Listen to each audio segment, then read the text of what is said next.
My fiancée asked for a break to explore her ex 3 months before our wedding. I ended everything and disappeared completely, so I just lived through what I'm pretty sure was the fastest relationship implosion in Florida history. And honestly, I'm still processing how someone can be planning a wedding with you one day and asking to be with their ex the next. I'm Nash, 31, software sales director in Tampa. Was engaged to Raven for 6 months, together for 3 years total. Everything felt solid. We had this house we'd bought together 2 years ago, wedding planned for next spring, the whole future mapped out. She's a graphic designer, funny as hell, and up until 2 weeks ago, I thought I'd hit the relationship jackpot.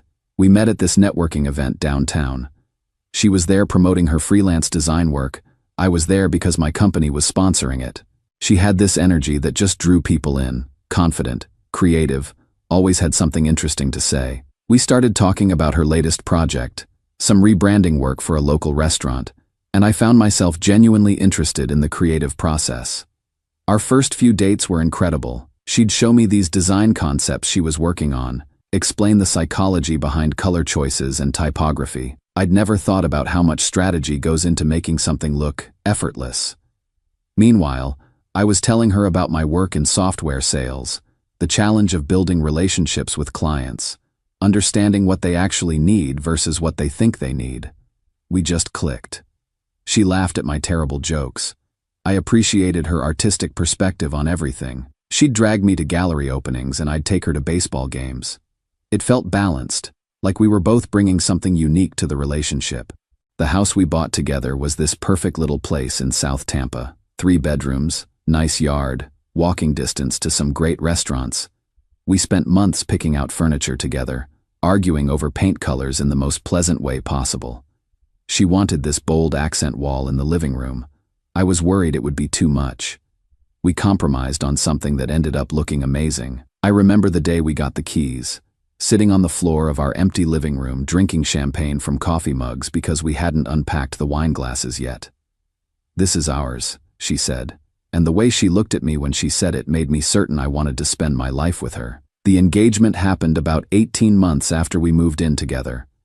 I'd been planning it for months, trying to figure out the perfect moment. She was always talking about this little park near downtown where she'd go to sketch when she needed inspiration. One Sunday morning, I suggested we take a walk there. She was sitting on this bench, pointing out architectural details on the buildings across the street, explaining how the different periods of construction created this interesting visual timeline. That's when I knew it was the right moment, when she was just being herself, passionate about something she loved. When I got down on one knee, her first reaction was to laugh. Not in a mean way, but like she couldn't believe it was actually happening. "Are you serious right now?" she asked. Then she saw the ring and her whole expression changed. "Yes," she said before I could even finish asking. "Yes, absolutely yes." We spent the next few months planning this wedding for April. She was in her element, coordinating with vendors, designing invitations, creating this whole aesthetic vision. I was mostly just trying to stay out of her way and pay for whatever she needed. Watching her work was incredible. She had this ability to see how all these little details would come together into something beautiful. But then last Saturday happened. I'm making breakfast, feeling pretty good about life, when Raven sits down at our kitchen table with this serious expression I'd never seen before. "I need to talk to you about something," she says. "I've been thinking about us, about getting married, and I think we should take a break." I figured she was having cold feet about the wedding planning stress. That shit's overwhelming, especially when you're trying to coordinate 50 different vendors and family members. "Okay, what kind of break are we talking about?" Well, Brock reached out to me. Brock, her ex from college. The personal trainer who she always said was too immature, but somehow kept liking all her Instagram posts for the past 3 years. He's been thinking about me, and honestly, I've been thinking about him too. I think before we get married, I should explore these feelings. You know, to be sure. I'm sitting there with my coffee, trying to process what I'm hearing. My brain kept trying to find some other interpretation, some way this conversation wasn't going where it seemed to be going. "You want to take a break from our engagement to sleep with your ex-boyfriend. It's not just about sex, Nash. It's about being completely sure before we make this commitment. Wouldn't you rather I figure this out now than wonder about it later? Than have me always wondering what if throughout our marriage? The thing is, I could see she'd already decided. This wasn't a discussion. It was her telling me her plan and expecting me to go along with it. She'd probably been thinking about this for weeks, maybe months. How long of a break are we talking about? Maybe a month, 2 at most, just to see if there's still something there or if it's just nostalgia. I owe it to both of us to be completely certain. And what am I supposed to do during this exploration period? Wait for me. Think about us too. Maybe take some time to really consider what marriage means to you. It'll be healthy for both of us to have some space before we commit to forever. Wait for her. Like I'm some backup option she can return to after testing out the competition.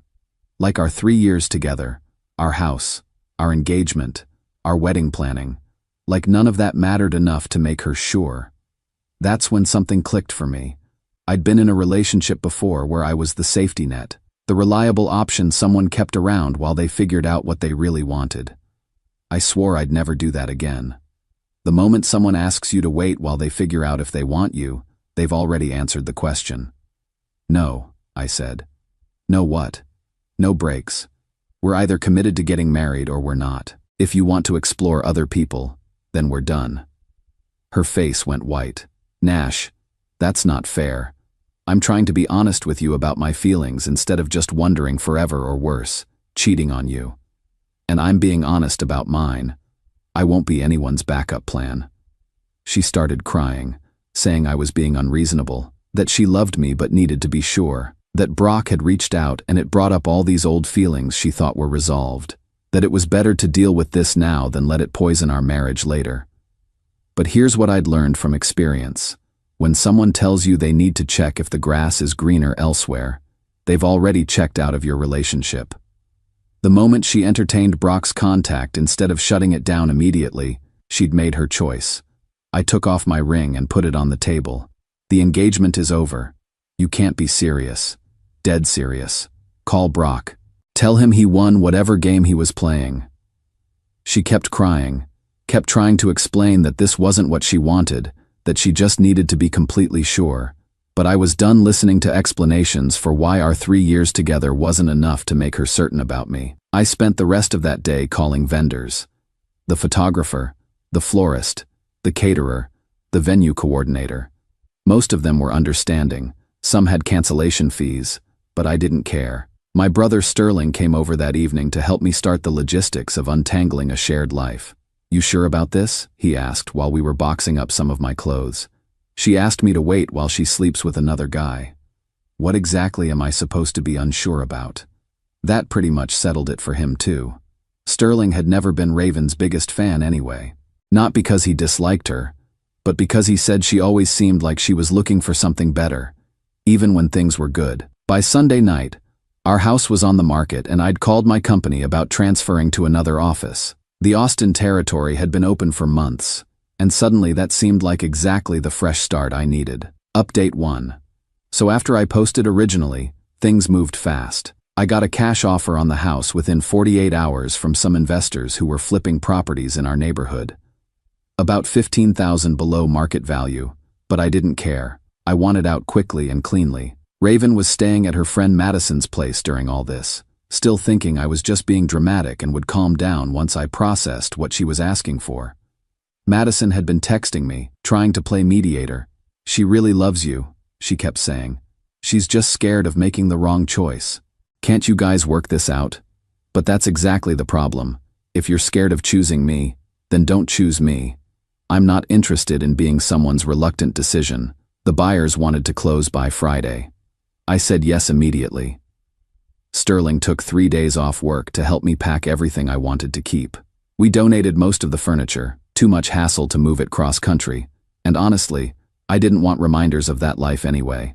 Wednesday night, I'm loading boxes into a storage unit when I get this text from Raven. Can we please talk? I've been thinking about everything and I want to work this out. There's nothing to work out, I replied. You made your choice. I made mine. I haven't done anything with Brock yet. We've just been texting. That actually made it worse somehow. She was willing to blow up our engagement for someone she'd only been texting with. The relationship was so unimportant to her that she'd risk it for what might not even be real. Thursday night, I'm staying in a hotel because all my stuff is packed, when Sterling shows up with a six-pack and Thai food. "You doing okay with all this?" he asks. "Honestly, better than I expected. I keep waiting to feel devastated, but mostly I just feel relieved."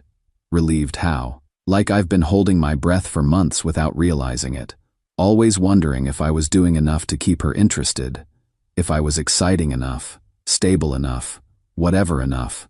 Now I don't have to wonder anymore. He nodded like that made perfect sense to him. "You know what Mom always said, when someone shows you who they are, believe them." Friday morning, I signed the papers and officially became homeless by choice. My company had approved the transfer. I had a furnished apartment lined up in Austin, and honestly, I felt lighter than I had in months. Here's where it gets interesting. Raven and Brock had apparently planned to come by the house Friday afternoon. She wanted to show him our life together, or some dramatic shit like that. Instead, they found the sold sign in the yard and a moving truck taking away the last of the donated furniture. My phone started blowing up around 6 that night.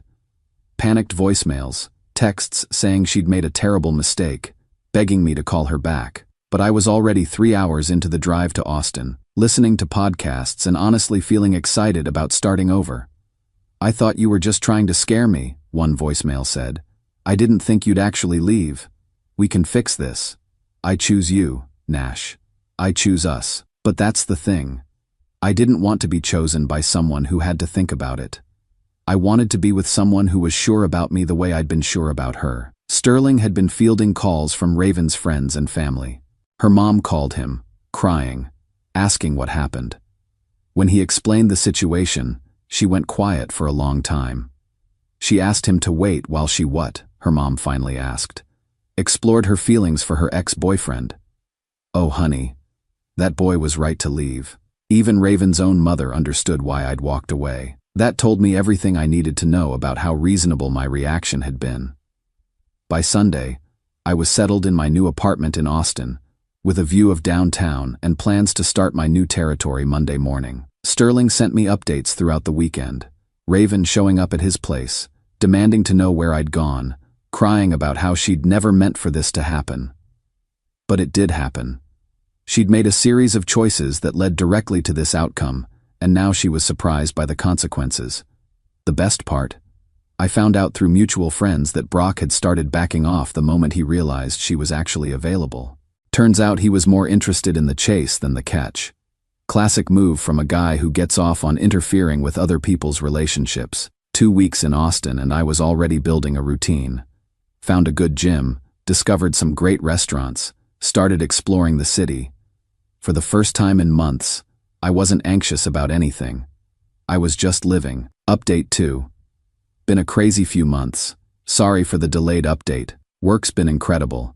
The Austin territory is everything I hoped it would be, and I'm on track for my best sales year ever. The city suits me way better than Tampa ever did. More energy, more opportunities, just feels like a place where things happen. But last Saturday, I'm coming back from a morning trail run when I see someone sitting on the steps outside my apartment complex. It took me a second to realize it was Raven. She'd driven 8 hours from Tampa to find me.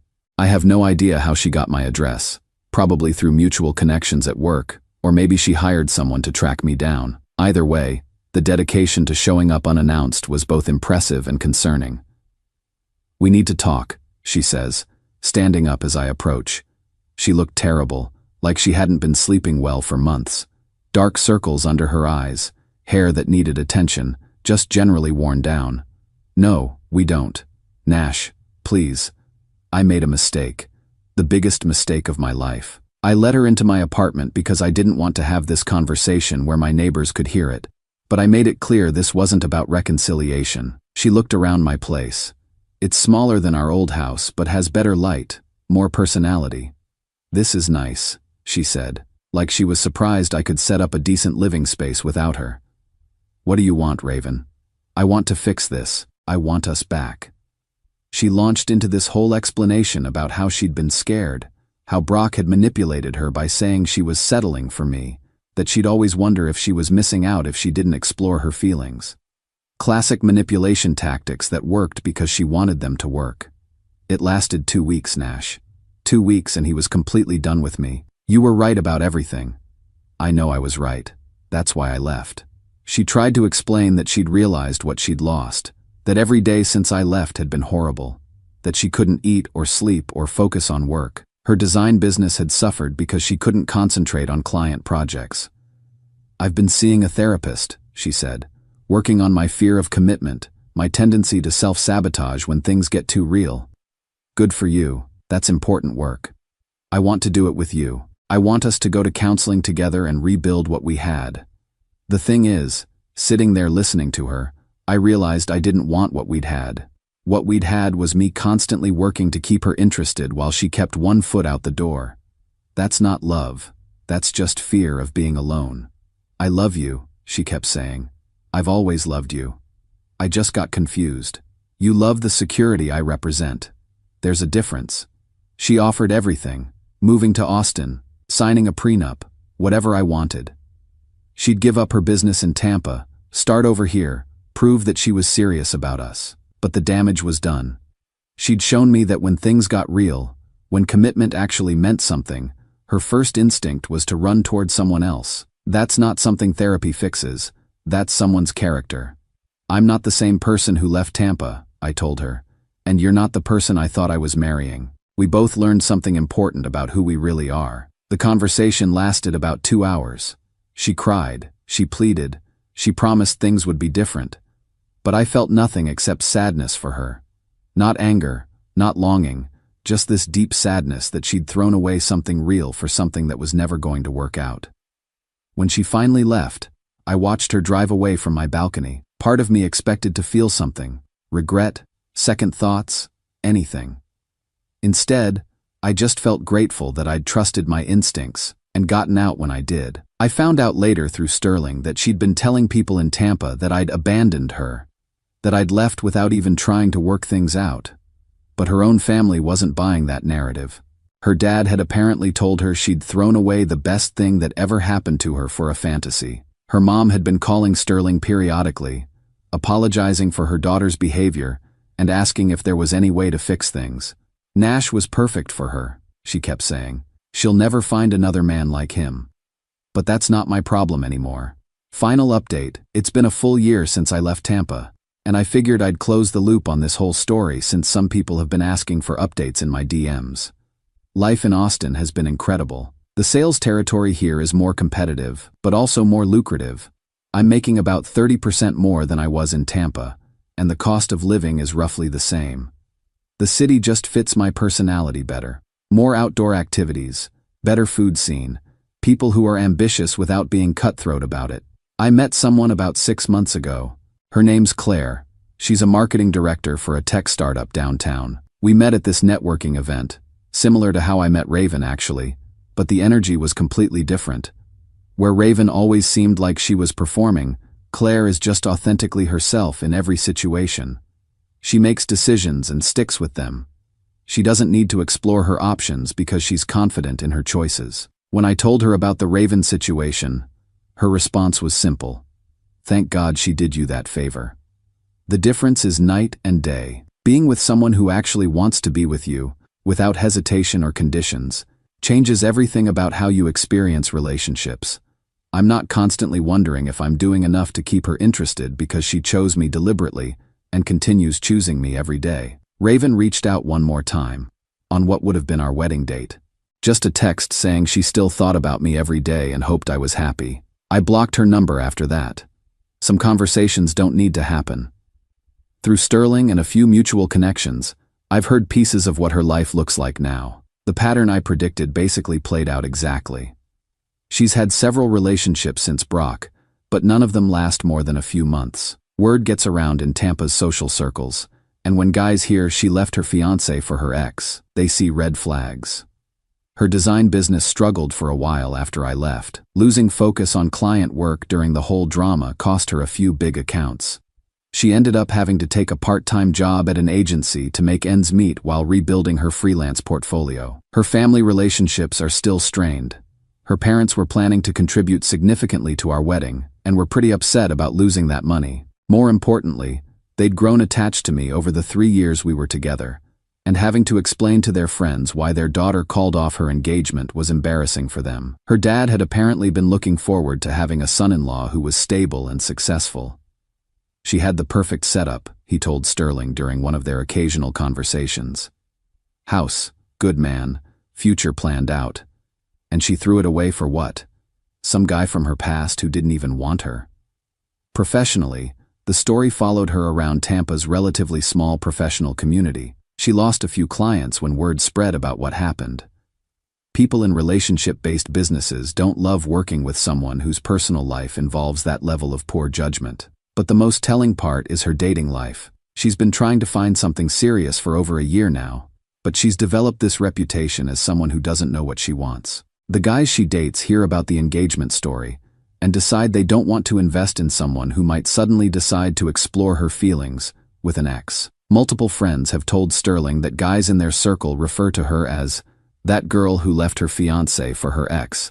That's not a reputation you recover from easily in a place like Tampa where everyone knows everyone. Meanwhile, I got promoted 6 months ago to regional sales director, covering Texas and Louisiana. Claire and I are talking about moving in together next month. Her lease is up and my apartment lease runs through the summer, so the timing works out perfectly. What I learned from the whole experience is that when someone asks you to wait while they figure out if they want you, they've already given you your answer. The right person doesn't need to explore alternatives to be sure about you.